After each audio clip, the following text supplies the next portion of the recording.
Hi, my name is Agata. Welcome in Agata's Cottage. Today I have Friday Sews video for you. Hashtag Friday Sews was organized by Jen from Today in Jen's Sewing Room.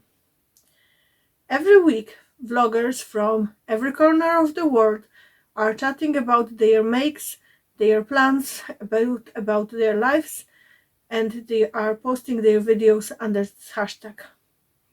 We also have a common theme for each week to discuss. For this week's, Jen's suggestion was, are you tired of winter? Are you sewing spring wardrobe? For me, I am tired of winter, but I haven't started sewing spring wardrobe yet. Irish spring, it's very similar to Irish autumn. It's not much warmer than Irish winter.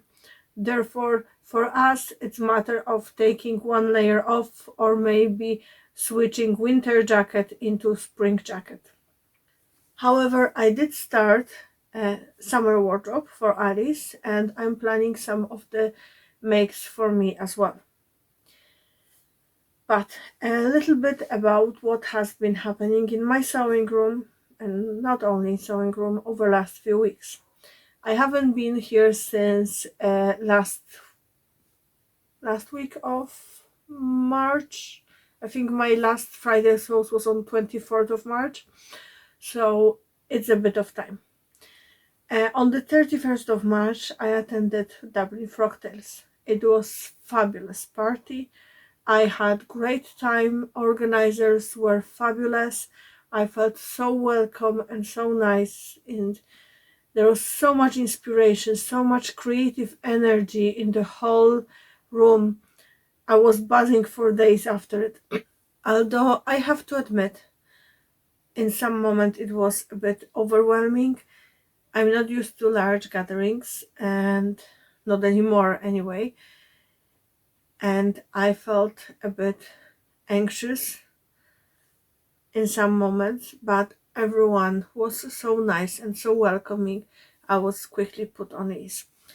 I haven't met anyone in real life that I knew that was going ahead of time, but it turned out during the day that there were a few ladies that attempted Beyond the Pink Door Open Doors, and of course there was Rachel from the French theme that I know from YouTube, and we chat on Instagram, and Rachel is fabulous. Oh my god, she is so nice and so stylish and so tall in real life. I had great time.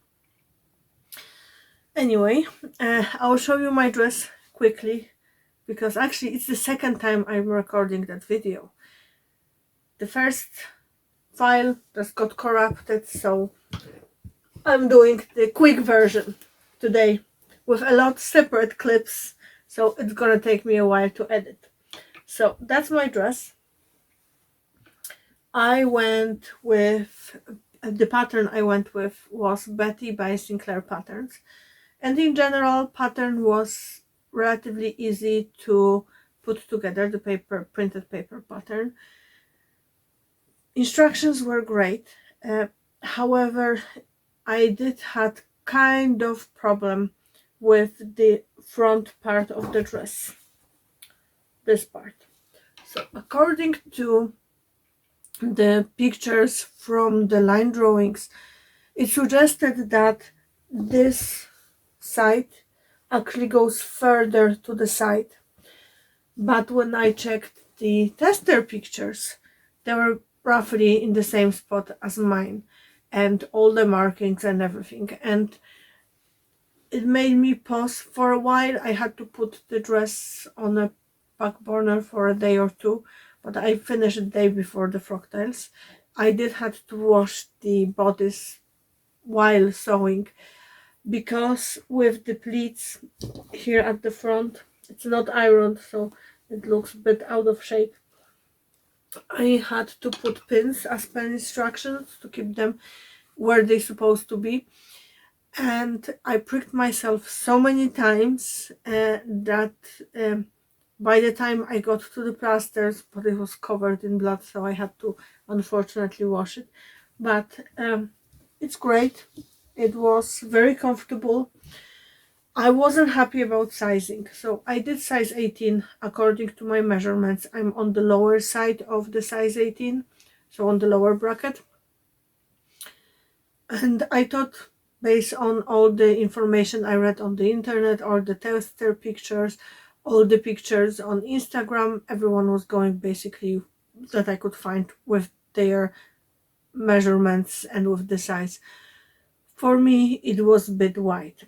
Partially it's my fault because I forgot that I will be wearing shapewear. So, you know, I was a bit more cinched in around waist and hips than in normal underwear when I took my measurements. But I took down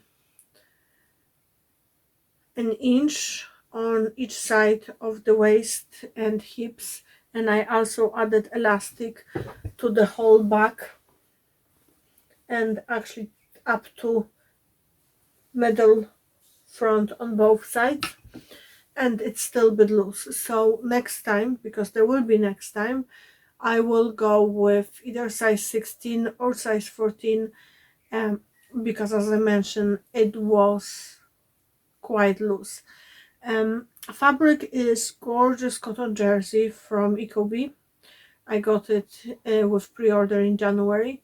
A lot of people couldn't believe it's a jersey. They thought it's some kind of jacquard or some kind of fancy glitter brocade. And one lady was like, "Can I stroke you? Because it's so soft." So yeah, it's very, very nice. So I loved my dress. I had fabulous time, and I hope I will be able to attend next year. Next two makes I would like to show you are for SewFrugal23. If you watch my video, you know I was planning to hack a few patterns, and I did prepare the paper patterns, and I used Pinterest as an inspiration for makes for my almost 11-year-old. I managed to make two of those makes. I didn't manage to make a jumper and leggings. I will get to them because I have patterns prepared. It's just a matter of finding time. So first I made this jumper in the cotton waffle from Ecobee. I had it in my stash since last autumn, and it's gorgeous fabric. I didn't go with super puffy sleeves because first I didn't have enough fabric to make it very puffy, but also this cotton waffle keeps structure well, and when I drape it a bit, it didn't look like the puffs will be soft enough. It was more like they will stand, and it wasn't the look that we were going for. Therefore I just went with slightly wider sleeve, only by like half of an inch across the whole sleeve, and it looks nice. Alice loves it. I love it. It's a bit oversized on her, so it will be for late summer, early autumn this year, unless she will have another growth sprout, then it might be quicker. And I use a pattern for Pirates tulip tea pattern. The next make is this raglan top with bell sleeves.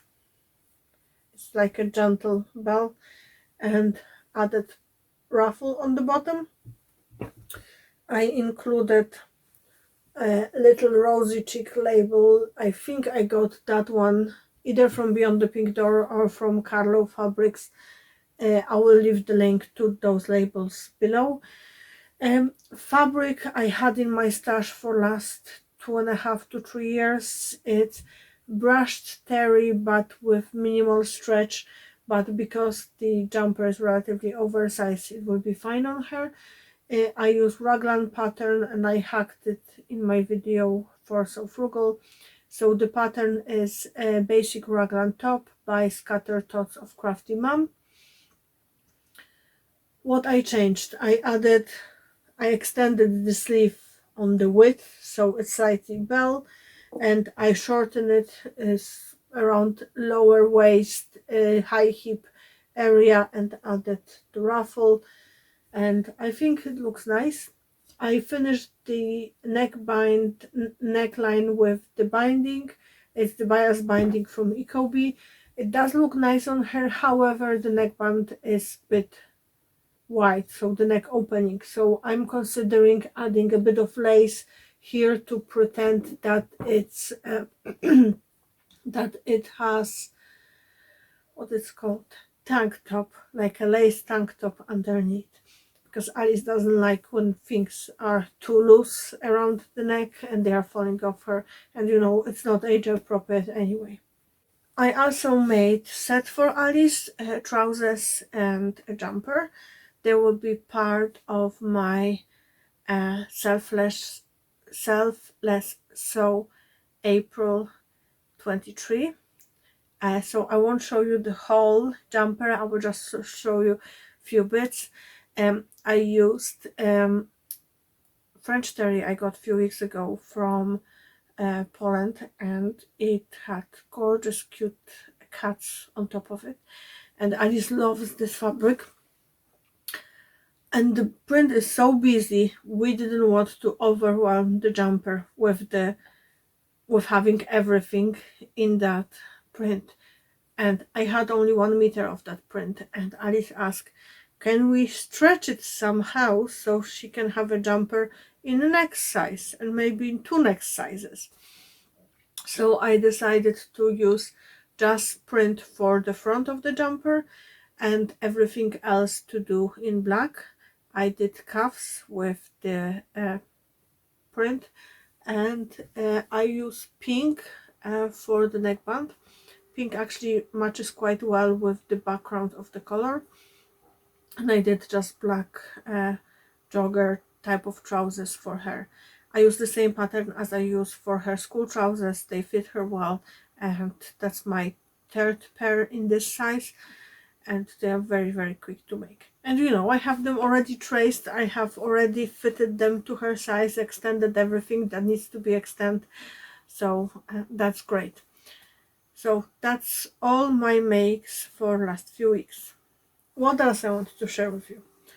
Actually, I have 2 fabrics I wanted to share with you. I did got good few more recently, but those 2 are just amazing.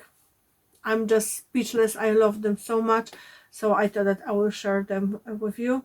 The rest of the fabrics are either in the wash or they've been put away because they are for something that I'm planning, for example for autumn, so they've been put to storage, and I really don't want to go and dig up everything. So I will show you first the one that I love the most. Is this embroidered cotton from Ecobee. It's a woven fabric. It hasn't been ironed. It has been, I washed it, but I haven't ironed it before. Sorry, after the wash. It's amazing. It's just, it's, first of all, it's super pretty. It's relatively soft for something that's embroidered, and it's very lightweight. So it reminds me in the weight how it feels maybe embroidered double gauze. It's not super lightweight that, you know, it would be too flowy, but it does have a nice drape and bit of structure. So I'm planning to make a shirt type of blouse. I don't think I will make it anytime soon. It will be probably June before I can get to it, but I didn't want to miss out on that fabric, and especially that it was in quite good price, because I think it's something like 19 euro a meter, which is very good price for embroidered cotton. So I thought that, you know, I have to jump on board and get it while I can. I think Ecobee still have some in her stock, and she also have dark navy colorway, so I will leave the links down below. And the second fabric is this. It's a twill. I don't remember if it's viscose twill or cotton twill, but for me it doesn't matter. It's just fabulous. Those animal prints spots, they like they aren't shiny, but the way they are done, it looks like they're slightly shiny. So I'm planning myself a raglan type blouse with it, and I cannot wait to make it. It's so soft. When I got it, Alice was like, "That's for me." Like, no, it's for me. You chose a animal print on the viscose cotton. Actually, that one is drying now, and I'll pop the picture of the one that she got, and I was like, that one is yours, that one is mine. Yeah, so she thinks that all animal prints in the house should be hers. Which next thing, sewing challenges. So there's a lot of sewing challenges happening this month. There is recreate the look over on Instagram. There is sew blouse April challenge. I think it's organized by Cloth Edit, and I know that Ruan is co-hosting it this year. And it's happening on Instagram, and a lot of people are posting what they're gonna make. So I thought that I will jump on board because I don't have many blouses in my wardrobe, at least not many woven blouses. So I chose this fabric. I got this fabric to be a tester fabric, and actually the blouse will be kind of tester blouse. So a few weeks ago I made neat viscose jersey top using pattern from Ottobre magazine, and it was flowy and loose and very nice, and I thought that this pattern would be perfect to actually use with the flowy woven fabric. I have to test the theory, so I thought that this fabric will be perfect to test it. I got it super cheap. It's some kind of polyester blend, so it's not really breathable, but I think it will look okay. I'm planning to use I have dark burgundy, I think I have dark burgundy bias tape, so I'm gonna use it with this fabric to see how it works together. I will keep you updated if it works out. If it did, I will probably use the viscose twill that I showed you for the third version, because I do feel very nice and very comfortable in that blouse. And the last sewing challenge I wanted to talk to you is Selfless Sew April 23. So I posted my video yesterday about my plans for that challenge. I'm actually very excited. I love sewing for others, so it's great opportunity to actually do your everyday sewing and have a chance to win a prize. So I'm very excited about that. Now I won't be showing you what I'm planning to make, because you can watch my video. I will leave the link down below. It's not that long video, so if you have a chance, go have a look. I'm very excited about this sewing challenge, and I hope I will have things done very quickly. Actually, I need to start working on the set for my friend's son, because I'm meeting them next week. I was thinking about gifting this to him on the 1st of June for the Kids Day, but because I will see Little Man next Saturday, I really wanted to give him something nice. The last thing that I want to talk to you is Stash Hub. So I got myself subscription for Stash Hub because I started getting overwhelmed a bit with the volume of the fabrics and the patterns, and I start having problems remembering where I put which pattern, or who is maker of which pattern. So I thought that that will keep me more organized. So as I'm updating slowly Stash Hub, I will keep you updated. So that's all sewing updates. Now life updates. I seen specialist for my recurring respiratory infections, and turnout problems are my sinuses, not my ears, not my chest, not my throat, just my sinuses. So he put me on special tablets and sprays and special routine for dealing with it. In 3 months time I have a checkup, and in meantime CT scan, so we will see how I'm getting on. It's not life-threatening, it's just pain in the bum, call it like that, and it might cause reoccurring respiratory infections, so sooner I will get it sorted, it's better. So keep your fingers crossed that the one round of treatment will do the trick. So I think that's all for today. Yeah, I think that's all. I hope you will share with me in the comments what are your plans. Are you taking part in any of the sewing challenges? Do you like sewing for others? Have you started sewing for spring? Or if you are in the southern hemisphere, are you sewing for autumn and winter already? So let me know. Have a lovely day. Don't forget to change your needle and clean your machine if you haven't done so yet. Oh, and give this video a thumbs up and subscribe if you haven't done so yet. It really helps my channel. Have a lovely day. Bye.